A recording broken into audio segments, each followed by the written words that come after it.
کا دستور، دین نبی کا دستور، کتاب اللہ کا منشور، اہل حدیث کے دو اصول، اطیعوا اللہ و اطیعوا الرسول۔ الحديث السابع والعشرون عن النواس بن سمعان رضي الله عنه عن النبي صلى الله عليه وسلم قال: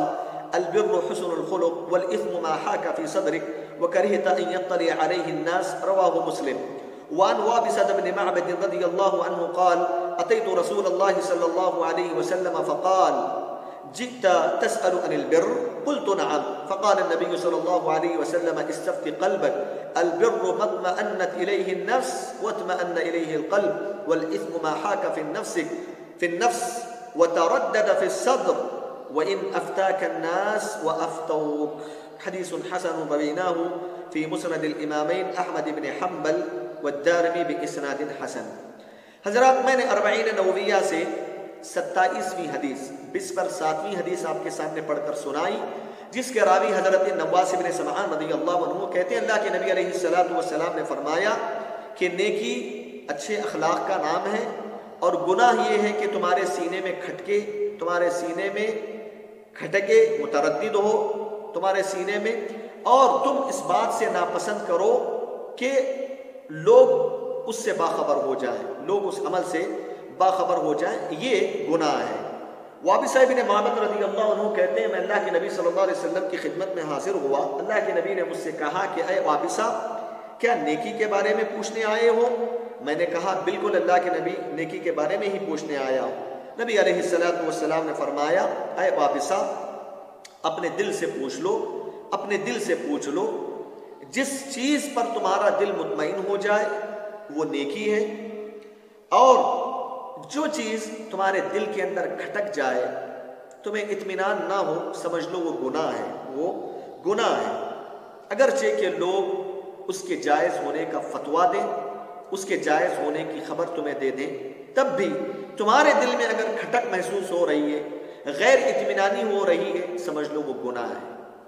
یہ حدیث مسند احمد میں، سنن الدارمی میں۔ حضرات، اس حدیث کے راوی حضرت نواس بن سمعان، دو راوی ہیں اس حدیث کے، سمجھ لو 2 حدیثیں بھی ہیں، یہ ایک ہی حدیث امام نووی نے اس کو شمار کیا۔ پہلے راوی ہیں نواس بن سمعان، جن کا مختصر تعارف یہ ہے، آپ کا نام النواس بن سمعان العامری الشامی ہے، آپ حصول علم کے سلسلے میں بڑے ہی حریص۔ اور دوسرے صحابی ہیں وابصہ بن معبد، جن کا نام ہے وابصہ بن معبد بن مالک الاسدی، یہ صحیح قول کے مطابق صحابی ہیں۔ آپ کی کنیت ابو سالم ہے، کوفہ میں آپ قیام پذیر رہے، پھر اس کے بعد رقہ نامی علاقے میں آپ منتقل ہو گئے، اور بے حد آپ رونے والے، اللہ رب العالمین سے ڈرنے والے، اللہ رب العالمین کی خشیت، اس کے خوف سے بے انتہا آپ رونے والے صحابی رسول تھے۔ آپ کی وفات سن 80 پر 9 سن ہجری میں، 80 پر 9 سن ہجری میں آپ کی وفات رقہ نامی علاقے میں ہوئی۔ یہ حدیث جو میں نے آپ کے سامنے پڑھی، البر حسن الخلق، اس حدیث کے مقام اور مرتبے سے متعلق ابن حجر الحیتمی رحمہ اللہ کہتے ہیں هذا الحديث من جوامع كلمه صلى الله عليه وسلم بل من أوجزها، إذ البر كلمة جامعة لجميع أفعال الخير وخصال المعروف، والإثم كلمة جامعة لجميع أفعال الشر والقبائح كبيرها وصغيرها۔ ابن حجر الحیتمی رحمہ اللہ کہتے ہیں یہ جو حدیث ہے پیارے نبی صلی اللہ علیہ وسلم کی جوامع الکلم میں اس حدیث کا شمار ہوتا ہے، کیونکہ اس حدیث میں پیارے نبی صلی اللہ علیہ وسلم نے گناہ اور نیکی کے بارے میں بتایا، اور کہا کہ بر ہر خیر کے کاموں پر بولا جاتا ہے، بر نام ہے ہر خیر کے کاموں کا، ہر بھلائی کے کاموں کا، اور گناہ نام ہے ہر برے کاموں کا، ہر بدترین کاموں کا، بری کاموں کا، شر والے کاموں کا، چاہے وہ کام چھوٹا ہو یا بڑا ہو۔ حضرات، اس حدیث کی مختصر شرح یہ ہے، پیارے نبی صلی اللہ علیہ وسلم نے پیارے نبی نے نواس بن سمعان سے کہا البر حسن الخلق، نیکی، البر۔ یہاں البر سے مراد کیا ہے؟ یہاں البر سے مراد یہ ہے جو بھی خیر کا کام ہو سکتا ہے، جو بھی خیر کی عادتیں ہو سکتی ہیں، جو بھی بھلائی کا کام ہو سکتا ہے، چاہے اس کا تعلق انسان کے دل سے ہو، چاہے اس کا تعلق انسان کے زبان سے ہو، چاہے اس کا تعلق انسان کے اعضاء اور جوارح سے ہو، چاہے اس کا تعلق اللہ کے حقوق سے ہو یا بندوں کے حقوق سے ہو، ان تمام چیزوں پر بر کا اطلاق ہوتا ہے۔ بر نام ہے ہر خیر کے کام کا، چاہے اس کا تعلق زبان سے ہو، دل سے ہو، اعضاء اور جوارح سے ہو، اللہ کے حقوق سے ہو یا بندوں کے حقوق سے ہو۔ اور پیارے نبی صلی اللہ علیہ وسلم نے فرمایا البر حسن الخلق، اچھے اخلاق کا نام نیکی، نیکی نام ہے اچھے اخلاق۔ یہاں حسن الخلق کا مطلب اہل علم نے دو تفسیریں بتائی، دو احتمالات بتائے۔ حسن الخلق کا پہلا معنی یہ ہو سکتا ہے حدیث میں کہ ایک خاص معنی حسن الخلق کا، جس کا تعلق صرف بندوں کے معاملے سے ہوتا ہے، بندوں کے ساتھ جو ہم تعامل کرتے ہیں ان کے ساتھ اچھے اخلاق سے پیش آتے ہیں، ان کا بھلا کرتے ہیں، یعنی حسن الخلق جس کا تعلق صرف بندوں سے، صرف بندوں کے حقوق سے، یہ خاص معنی ہے حسن الخلق کا۔ اگر یہ معنی مراد لیں گے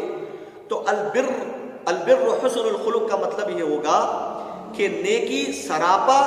لوگوں کے ساتھ خیر خواہی کرنے کا نام ہے، لوگوں کے ساتھ اچھا معاملہ کرنے کا نام ہے۔ تو یہاں البر کہہ کر اللہ کے نبی علیہ الصلوۃ والسلام نے حسن اخلاق کی اہمیت بتلائی، حسن اخلاق کے مقام اور مرتبے کو بتلایا۔ دوسرا معنی حسن الخلق کا جو معنی بتلایا علماء نے، حسن الخلق کا معنی یہ ہے عام شامل معنی، جس کے اندر اللہ رب العالمین کے حقوق بھی شامل ہو جاتے ہیں، بندوں کے حقوق بھی شامل ہو جاتے ہیں۔ یعنی بندے کو چاہیے اچھے اخلاق سے پیش آئے، کس کے ساتھ؟ اللہ رب العالمین کے حقوق کے معاملے میں بھی اور بندوں کے حقوق کے معاملے میں بھی، یعنی دونوں کے حقوق کو ادا کر کے حسن اخلاق کو اپنائے۔ دوسرا معنی اگر معنی مراد لیں گے تو البر و حسن الخلق دونوں موافق ہو جائیں گے، مطابق ہو جائیں گے، یعنی نیکی ہر خیر کا نام ہے اور حسن الخلق بھی ہر خیر کا نام ہے۔ تو لہٰذا معنی یہ ہوگا کہ البر و حسن الخلق، نیکی یہ ہے، یعنی ہر قسم کی نیکی یہ ہے کہ تم اچھے اخلاق والے بن جاؤ، اللہ کے حقوق کو بھی ادا کرو، بندوں کے حقوق کو بھی ادا کرو۔ سمجھ رہے ہیں؟ یہ دوسرا معنی حسن الخلق کا علماء نے بتایا، جیسا کہ ماں عائشہ صدیقہ رضی اللہ عنہا نے اللہ کے نبی کے بارے میں کہا تھا کہ ان خلقہ القرآن۔ حضرات، حسن اخلاق جو ہے اس کی دو قسمیں ہیں۔ پہلی قسم یہ ہے کہ آدمی اللہ رب العالمین کے ساتھ اچھے اخلاق سے پیش آتا ہے۔ اللہ رب العالمین کے ساتھ حسن اخلاق سے پیش آنے کا کیا مطلب ہے؟ اس کا سادہ سیدھا مطلب یہ ہے کہ آدمی اللہ رب العالمین نے شریعت کے اعتبار سے شرعی احکام جو نافذ کیا ہے، نماز پڑھو، زکوٰۃ دو، روزہ رکھو، والدین کے ساتھ حسن سلوک کرو، یہ جو شرعی احکام اللہ رب العالمین نے ہم پر عائد فرمایا ہے، ان شرعی احکام سے راضی ہو جانا، تسلیم کر لینا اور اپنے دل کے اندر اللہ رب العالمین کے شرعی احکام پر بجا لاتے ہوئے کسی بھی قسم کی تنگی، کسی بھی قسم کا حرج محسوس نہ کرنا۔ دوسری چیز یہ ہے اللہ رب العالمین کے ساتھ حسن اخلاق سے پیش آنے کی کہ اللہ رب العالمین کی قدری احکام بھی ہیں، قدری احکام، یعنی اللہ رب العالمین کی تقدیر کی وجہ سے جو ہماری زندگیوں میں مصیبتیں آتی ہیں، پریشانیاں آتی ہیں، یہ اللہ رب العالمین کی طرف سے ہمیں نعمتیں ملتی ہیں، ان دونوں صورتوں میں اللہ رب العالمین کے ساتھ حسن اخلاق سے پیش آنا، یعنی مصیبتیں آنے کے بعد اپنے دل سے راضی ہو جانا، اس بات کا عقیدہ رکھنا کہ اللہ کے تقدیر کا یہ وجہ سے یہ مصیبتیں آئی ہیں، تقدیر سے راضی ہو جانا، اپنی زبان سے شکوے شکایتیں نہ کرنا، نوحہ ماتم نہ کرنا، اللہ رب العالمین کی مصیبتوں کو تقدیر کا حوالہ دے کر اس سے راضی با رضا ہو جانا اور اللہ رب العالمین کی نعمتوں کے وقت شکر بجا لانا، یہ اللہ رب العالمین کے ساتھ حسن اخلاق کا مطلب ہوتا ہے کہ اللہ کے شرعی احکام سے بھی راضی ہو جائیں، اللہ رب العالمین کے قدری احکام سے بھی آپ راضی ہو جائیں، مصیبتوں پہ صبر کریں اور نعمتوں کے وقت آپ شکر بجا لائیں۔ یہ ہے اللہ رب العالمین کے ساتھ حسن اخلاق سے پیش آنے کا مطلب۔ دوسری قسم حسن خلق کی یہ ہے بندوں کے ساتھ آپ اچھے اخلاق سے پیش آئیں۔ بندوں کے ساتھ حسن اخلاق کا کیا مطلب ہے؟ 4 چیزیں علماء کرام نے بتائی۔ سب سے پہلی چیز بتائی بذل الندى، یعنی اللہ رب العالمین نے دین اور دنیا کے اعتبار سے جو آپ کو صلاحیتوں سے نوازا ہے، ان صلاحیتوں کی بنیاد پر آپ لوگوں کا بھلا کریں، لوگوں کو فائدہ پہنچائیں۔ اللہ نے آپ کو دین کا علم دیا ہے، آپ لوگوں کو دین کا علم بتائیں۔ اللہ نے آپ کو قرآن کا حافظ بنایا، لوگوں کو آپ قرآن سکھلائیں۔ اللہ رب العالمین نے آپ کو مال دیا ہے، اس مال کے ذریعے دنیا کے اعتبار سے لوگوں کا بھلا کریں، آپ لوگوں کو فائدہ پہنچائیں۔ اللہ رب العالمین نے آپ کو دنیا کے بہت سارے تجربات دیے ہیں، ان تجربات کی روشنی میں آپ لوگوں کو کمانے کا ذریعہ ان کو بتلائیں، تجارت کے راستے ان لوگوں کو ہموار کریں۔ خیر الناس من ينفع الناس، لوگوں میں سب سے بہترین انسان وہی ہے جو لوگوں کا بھلا کرنے والا۔ یہ ہے مخلوقات کے ساتھ حسن اخلاق کی پہلی چیز بذل الندى وکف الاذى۔ دوسری چیز علماء کرام کہتے ہیں کہ آپ اپنے زبان سے، اپنے ہاتھ سے دوسرے لوگوں کو تکلیف پہنچانے سے اپنے آپ کو بچائے رکھیں۔ المسلم من سلم المسلمون من لسانه ويده۔ تیسری چیز علماء کرام کہتے ہیں حسن اخلاق میں بندوں کے ساتھ کہ والصبر علی الاذى، لوگوں کو تکلیف دینے کے سلسلے میں اپنے آپ کو کنٹرول میں رکھیں، اپنے آپ کو قابو میں رکھیں کہ آپ سے کسی بھی قسم کی تکلیف لوگوں کو نہ پہنچنے پائے، صبر کریں اس کو۔ اور چوتھی چیز وطلاقۃ الوجہ، لوگوں کے ساتھ آپ ملتے ہیں، ان سے جھلتے ہیں تو ملتے جھلتے ہوئے اچھے انداز سے دل کے وسعت قلبی کے ساتھ، وسعت ظرفی کے ساتھ ان کے ساتھ ملاقات کریں اور ہنستے ہوئے مسکراتے ہوئے ملاقات کریں۔ پیارے نبی نے فرمایا لا تحقرن من المعروف شیئا، کہ معروف کاموں میں کسی بھی چیز کو حقیر نہ سمجھو، حتیٰ کہ اگر تم کسی مسلمان بھائی کو مسکراتے ہوئے بھی ملاقات کرتے ہو، اس کی وجہ سے اللہ تعالیٰ تمہارے حق میں صدقے کا ثواب لکھ دیا جاتا ہے۔ یہ ہے بندوں کے ساتھ حسن خلق کا مطلب۔ حضرت پیارے نبی صلی اللہ علیہ وسلم نے حضرت نواس بن سمعان سے کہا والاثم ما حاک فی نفسک، کہا وہ نبی صلی اللہ علیہ وسلم نے اس حدیث میں گناہ کا ایک معیار بتلایا۔ دیکھو گناہ دو قسم کا ہوتا ہے، ایک گناہ ہے واضح ہوتا ہے، جیسے شراب پی رہے ہیں آپ، والعیاذ باللہ کوئی شراب پی رہا ہے، کوئی زنا کر رہا ہے، یہ واضح گناہ ہے، یہ پہلے قسم کا ہے۔ دوسرے قسم کا گناہ وہ ہے جس میں آدمی کو دل کے اندر اطمینان نہیں ہوتا، کوئی کام کرنے جا رہا ہے، دل کے اندر کھٹک محسوس ہوتی ہے، پتہ نہیں اللہ تعالیٰ کو یہ چیز پسند ہے کیا نہیں پسند ہے، پتہ نہیں یہ حلال ہے کیا حرام ہے، دل کے اندر غیر اطمینان والی بات پیدا ہونے لگتی ہے، اطمینان نہیں ہوتا ہے، اس کے دل کے اندر ایک چیز کھٹک محسوس ہونے لگتی ہے کہ ارے یہ کام شاید میرے خیال میں اچھا نہیں ہوگا، سمجھ لو پیارے نبی نے فرمایا کہ وہ گناہ ہے، اس سے بچ جاؤ۔ اور دوسرا معیار پیارے نبی نے کیا بتایا گناہ کو پہچاننے کا، وَكَرِهْتَ أَن يَطَّلِعَ عَلَيْهِ، کوئی کام آپ کرنے جا رہے ہو، کرتے ہوئے آپ کو یہ لگے، آپ کا دل یہ کہنے لگے کہ اگر یہ کام کرتے ہوئے لوگ مجھے دیکھ لیں گے تو بری بات ہو جائے گی، کیونکہ لوگ اس چیز کو پسند نہیں کرتے، لوگوں کے پاس یہ چیز پسند نہیں ہے۔ اگر اس قسم کا خیال آپ کے دل میں پیدا ہوتا ہے تو سمجھ لو وہ گناہ ہے، اسے چھوڑ دو۔ پیارے نبی صلی اللہ علیہ وسلم نے اس حدیث میں جو پہلی قسم میں نے بتایا گناہ جو بالکل واضح ہوتا ہے، وہ قسم اس میں اللہ کے نبی نے نہیں بتلائی، یہ دوسرے قسم کا معیار اللہ کے نبی نے متعین فرمایا گناہ کا، کہ دوسرے قسم کا گناہ وہ ہوتا ہے جو دیکھنے کے اعتبار سے واضح نہیں ہوتا لیکن دل میں اس کی وجہ سے کھٹک محسوس ہونے لگتی ہے، تردد ہوتا ہے، آدمی کو غیر اطمینان جو ہے اس کا دل ہو جاتا ہے اور اس کو یہ لگنے لگتا ہے کہ بھئی یہ کام شاید لوگ پسند نہیں کرتے ہیں اس کو۔ اگر اس طرح کا معاملہ ہے تو پیارے نبی نے فرمایا گناہ کا معیار ہے، اس سے بچ جاؤ، اس سے بچ جاؤ۔ حضرات اس کے بعد کی جو روایت ہے نا وابسہ ابن معبد کی، وہ صحابی اللہ کے نبی کے پاس آتے ہیں،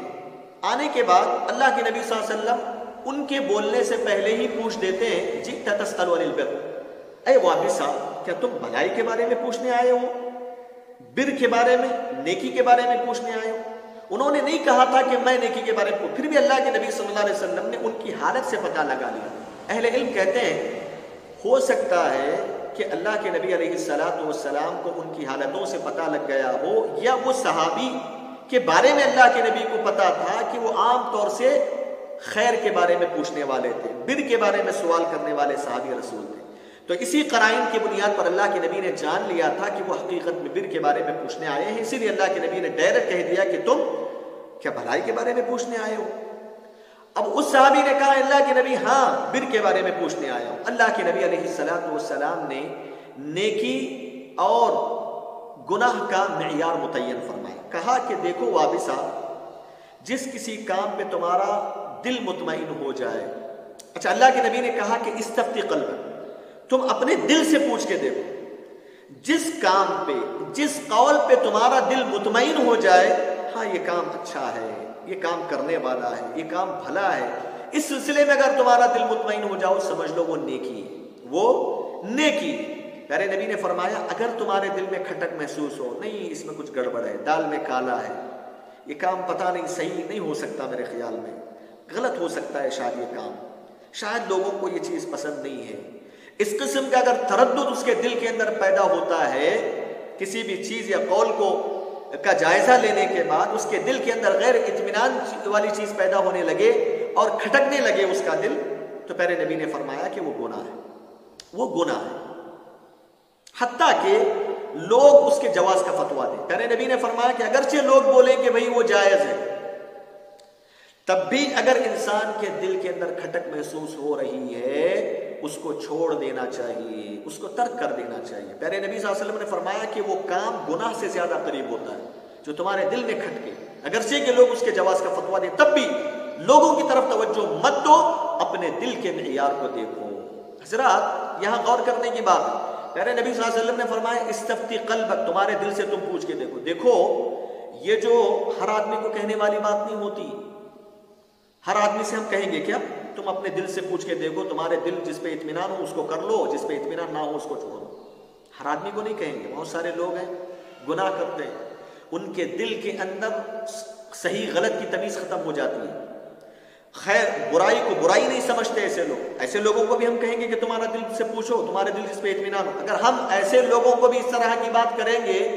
تو ان کا دل گناہوں پہ اطمینان رہے گا، کیونکہ ان کا دل صاف نہیں ہوتا ہے، اللہ سے ڈرنے والا دل نہیں ہوتا۔ وہ لوگ کیا کریں گے؟ اہل فساد ہوتے ہیں، اہل معاصی ہوتے ہیں۔ اب اس طرح جواب دے دیں گے تو جائیں گے وہ گناہ کریں گے، شراب پیئیں گے، سب کچھ کریں گے، چوری کریں گے، بولیں گے کہ نہیں اس پہ تو میرا دل مطمئن ہے۔ یاد رکھیے استفتی قلبک، پیارے نبی صلی اللہ علیہ وسلم نے وابسہ سے ہی بات کہی، وہ صحابی رسول تھے،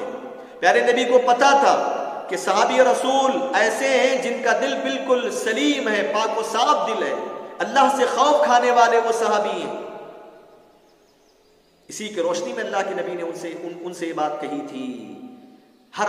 آدمی سے جو گناہ کرنے والا ہے ایسے آدمی سے یہ بات نہیں کہی جائے گی، بلکہ ایسے آدمی سے کہی جائے گی جو اللہ سے ڈرنے والا آدمی ہے، جس کا دل سلیم ہے، جس کا دل پاک و صاف ہے، گناہوں سے بچنے والا آدمی ہے، اللہ کا خوف کھانے والا آدمی۔ ایسے آدمی سے ہم کہیں گے کہ تم اپنے دل سے پوچھ کے دیکھو، ہر آدمی سے نہیں کہیں گے یہ بات ضروری ہے اس حدیث کی روشنی میں سمجھنے کی اور یاد رکھنے کی۔ حضرات اس حدیث سے حاصل ہونے والے فائدے یہ ہیں، سب سے پہلا فائدہ یہ ہے کہ اس حدیث میں اللہ کے نبی علیہ السلام نے اللہ رب العالمین کے ساتھ اور بندوں کے ساتھ حسن اخلاق سے پیش آنے کا مقام اور مرتبہ واضح فرماتے ہوئے کہا کہ جو بندہ اللہ کے ساتھ حسن اخلاق سے پیش آئے، بندوں کے ساتھ حسن اخلاق سے پیش آئے، یہ بہت بڑی نیکی ہے، سراپا خیر ہے، سراپا یہ نیکی ہے۔ دوسرا فائدہ اس حدیث سے جو ملتا ہے، صحابہ اکرام رضوان اللہ علیہم اجمعین کی جماعت خیر کی معرفت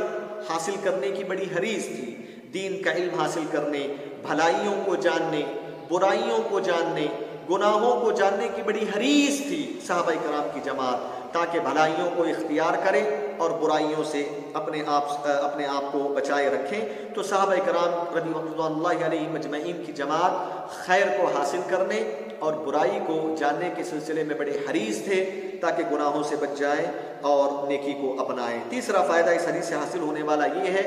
کہ ایک مسلمان کے لیے یہ ضروری ہے، مسلمان کے لیے یہ